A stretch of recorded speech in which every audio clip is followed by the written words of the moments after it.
Hello and welcome to New Filmmakers Los Angeles in partnership with Movie Maker magazine. My name is Danny Delila. We're here at the South Park Center. I'm delighted to be joined with Delila with her fantastic movie, No More Time. Let's take a look at the clip. Hi there. I just want to make sure that you feel welcome here, Steve. You know, this place used to be one of the most friendliest places I'd ever been to. And then people just started turning their backs on each other. Yeah, it's pretty bad. Almost half the town's gone. I guess those are the homeowners. They're probably dead. You don't know that. The people of the Shining Mountains. This was their sacred hunting grounds. They want to try and get rid of us. We gotta stick together on this. Otherwise, where are we at the end of the day? We're back to living like savages. Hey, guys.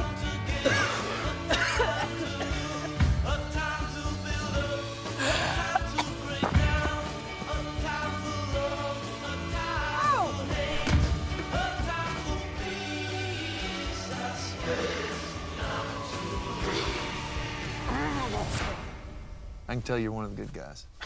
Well, thank you. Yeah. No, no. No! You will sit Let go of there. We were just with an infected person. We killed him. You're sick. I'm fine. Get out! The only thing that's wrong with me is you.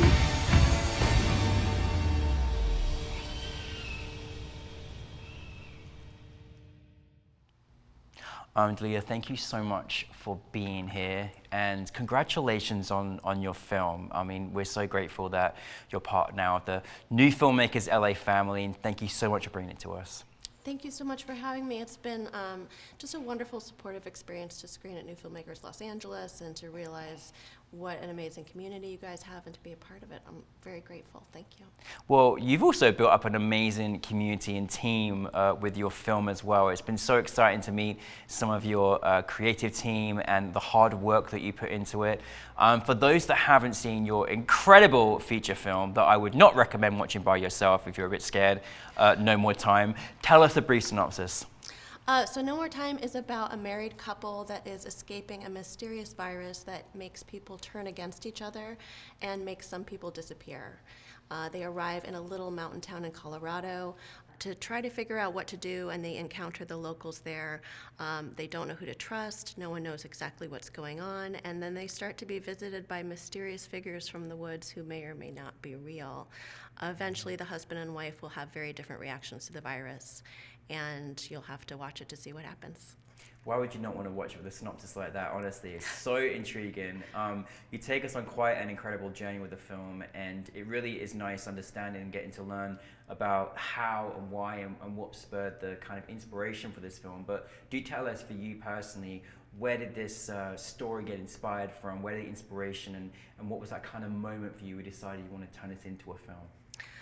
So the cinematographer of the film, Jake Keitel, is my husband, and we have two very good friends, Mark and Jen Reeb, who are actors and producers, and they had recently moved to this little beautiful town in Colorado called Crested Butte, Colorado. We were all going through the initial pandemic shutdown. In the summer of 2020, they called us up and they said, basically, this sucks, let's make something about it. Wow. And so we flew out there, we walked around in the beautiful woods, and talked about everything that was going on and how heavy our hearts were and all the things we kind of wanted to express at that moment. To remind people, you know, not that we need reminding, but in the beginning of the pandemic, not only were we all really isolated from each other, there was a lot of controversy about whether the virus was real or not real and how to protect ourselves. We knew that a lot of people were dying. And at the same time, we had all watched George Floyd be killed. There were Black Lives Matter protests going on in Los Angeles. There was police brutality against the peaceful protesters. And within families and with communities, there was this split of ideology about what was happening and what was real and what we should do and how we should treat each other. And so that was just a lot. That was a lot to be handling all at the same time. And then you know, in Colorado, where the set of the movie is, you can see how powerful nature is. But even in Los Angeles, in our little apartment complex in downtown LA, in that initial shutdown when we weren't flying and we weren't driving, the skies were blue, the air was clean, there were all these songbirds coming in, there were stories about animals coming in to the cities, and so our sort of hope/fantasy was that maybe nature was healing itself in this terrible process. And so that is all of the things we tried to communicate, but through this lens of nature healing. You really did do that, you know, through the film. Like, it was obviously, there's, you know, whether you experience certain things, and you can't help but either resonate with certain experiences that you felt in the film, or at least empathetic to the experience that we see in your film as well. And just kind of also the horror in the reality. Like, it really was a reality, and that made the horror, and this was something that was so scary, both in society and both in what was going on with the pandemic. It did feel different, you know, people's experiences when they were out in this big open place in Colorado. Firstly, what a beautiful place to film. How did you go? Obviously, your friends had moved there, and you got this great quad of great people working together, but how did that work for you, kind of scouting, and obviously your husband's the DP as well. How was that experience, and knowing how you're going to articulate this film, also during the very difficult time in our society as well? Well, one of the things we really wanted to do, because of this lens of nature, was make nature a character in the film. Yeah. Not just have it be B-roll, but have it feel like this imposing presence that was making things happen. And you know, some of our inspiration were really big budget films, and we didn't have a big budget, so we had to figure out how can we do this with what we have. So part of that was Jay found a local drone operator who had only ever done real estate videos, and but he was an avid hiker, and he knew all of the places to go to get the right morning sun or the evening sun or a glint on the river. And so we went out with a drone and got these beautiful landscapes with someone who really knew the place. And then, you know, at one point I really wanted a shot of a fox walking through the house, and I priced it out. It's going to be 20 grand for one shot. Couldn't do it. But then at our location house, there were 2 foxes that circled the house every day. So we put fox hour in the schedule and just waited for the foxes. What? That's amazing. Yeah, and then there was another moment when we were driving through the woods to get to a location, and all of a sudden we see hundreds of sheep grazing in the woods, just this magical, very surreal sight. And so we stopped the cars, hopped out with the camera, and captured it. So that's how you captured that. Oh my goodness! Wow. See, Yeah. so a lot of it. So did you found obviously this? You just not only you kind of can idealistically have everything mapped out, but then there's things in nature you can discover spontaneously as well on your journey. Yeah, absolutely. As you Yeah. can see, there's so much nature there, and it was very generous with us while we were there. Yeah. Well, I mean, this was obviously during the time that it was filmed as well, a very intimate set as well, you know, and there was, you know, interesting enough, also very intimate scenes as well, where you really kind of felt a lot of energy, tension, etc., etc. What was it like directing, from your perspective, your actors? Because, you know, some of which really truly understand the character's perspective, and also this concept of like, people were a little crazy around that time anyway, which is very unnerving, and you didn't quite know how people were going to react to certain things, or if people's true colors were going to fly out. Like, how was that directing that? How did you work with your actors, and what did you discover in this particular film?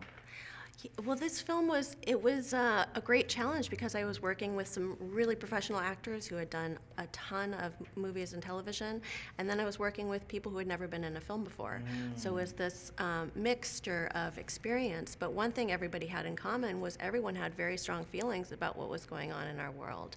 And so we had conversations, we talked about what we wanted to express, what they wanted to express, and it was just a matter of trying to, in every scene with each character, find the truth of that moment, the truth of that character, and really kind of building it together around their abilities and their feelings and what we were trying to do as a whole.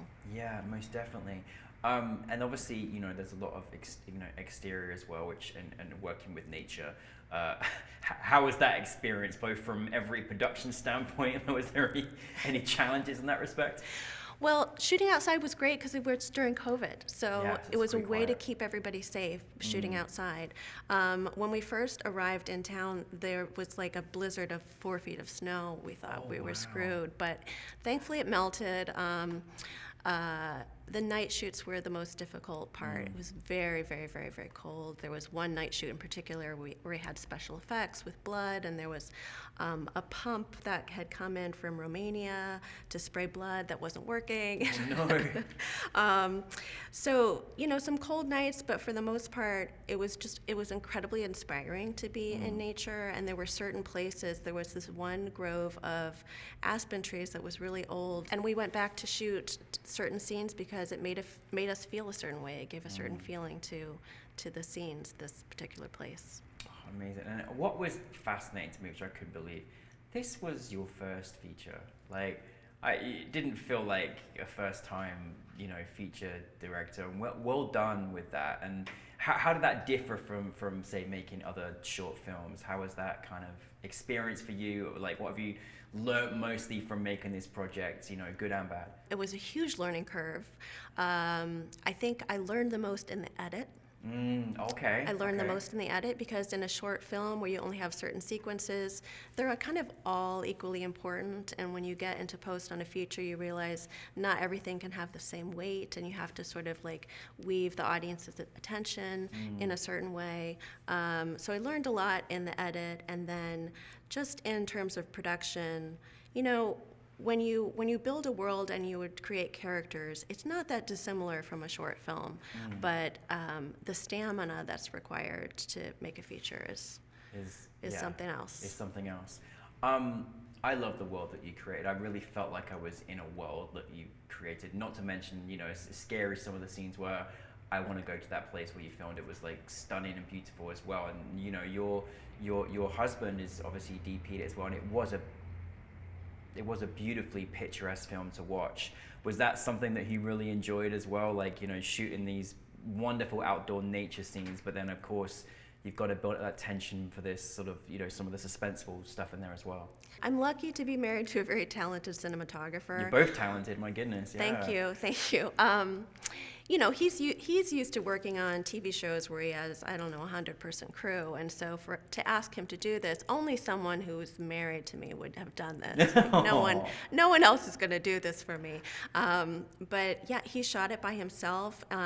We instead of renting equipment, we bought a really inexpensive camera package that allowed us to do half prep days, half shoot days. We had more time to shoot, and he just rigged up this little Ronin that he could control with his phone.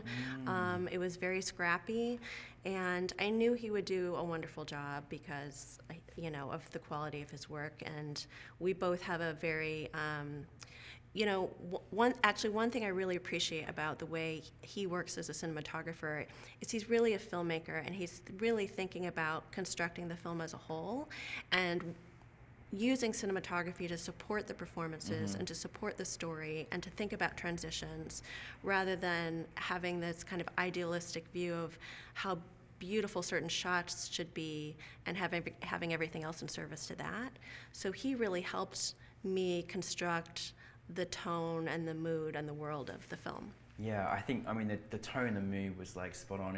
It's amazing how, you know, the partial elements in which felt relatable, I was straight back in that zone, that kind of almost where you couldn't, you know, you felt like your stomach was like clenching up, like you felt that experience, you know. And I think you really showcased just, you know, not obviously, you know, there obviously there's people disappearing and there was, you know, murderers and people, but you know, we are in a world, and it's a scary world out there sometimes, and you're sort of scared to be around people that are walking down the street sometimes because, you know, there are some certain crazy people out there, right?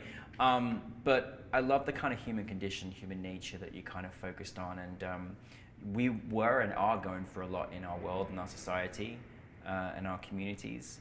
What did you want your audience to experience from your film? Of course, entertainment, but like, there was certainly a lot of morality there to it as well.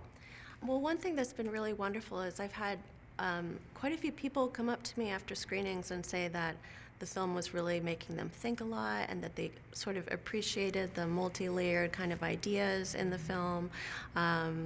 And, you know, it's just been met with like a really thoughtful audience, which is very humbling and rewarding for people to kind of receive all of those things that we wanted to communicate. I think obviously it was a cathartic experience for us to be able to make the film, and I hope that it's cathartic for the audience, because I feel like there's still a lot that's in us physically from this experience that you know, we haven't been able to process because we're still kind of in it. And so I hope this film in the future and in the now can help people to kind of process what they've been through, and to think about, you know, how we want to move forward and treat each other in the future. Absolutely, absolutely. And, you know, I'm very excited for the next projects you'll bring to us, because I really love the lens that you have allowed for us to experience with your film. I'm just curious, like, what kind of storytelling genres inspire you? What are you looking more to make next for yourself and in your future as a director and filmmaker? Well, this was the first time that I had really gone into the horror genre or tried to make a midnight movie, and I loved it. Yeah. It was so much fun. I mean, I had never been in a movie theater with an audience that laughed before, and that's just like, oh, it's refreshing, amazing. right? Yeah. It's just like someone's laughing and getting enjoyment. And you know, I had made dramas before, and they were beautiful, serious films, but I think that there's an aspect of fun and freedom with the horror genre, and also the ability to talk about some real dark things and societal ills in a way that's digestible for people, in a way that you know, is helpful for people. So you know, I still have elements of dramedy, but with horror, I love filmmakers whose work is grounded in terms of performance, but has surreal genre elements and is talking about things in society. And so that's the direction that I'm going for in the future. I know our motto when we were making this film is, you know, make it as weird as possible. Yeah. So I think, you know, you've also got a special gift in not only you making great film, but you're also, you know, empowering the next generation of emerging talent, you know, through your experiences. And I'm just curious, for filmmakers out there, what kind of a piece of advice can you share that you go by as a filmmaker, as an artist, that you know, you tell others on their journeys that want to follow in your footsteps?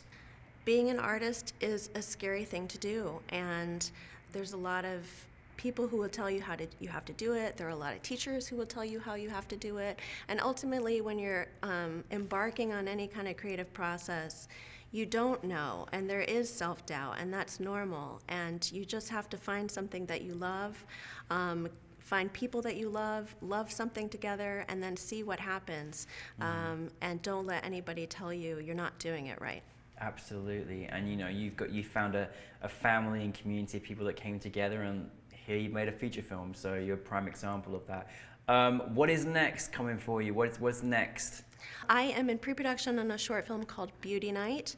It is about a 12-year-old girl who has just found out she's gotten her period, and she is being taught by her mother in a home spa night all of the things she needs to do to beautify and groom herself to be a real woman.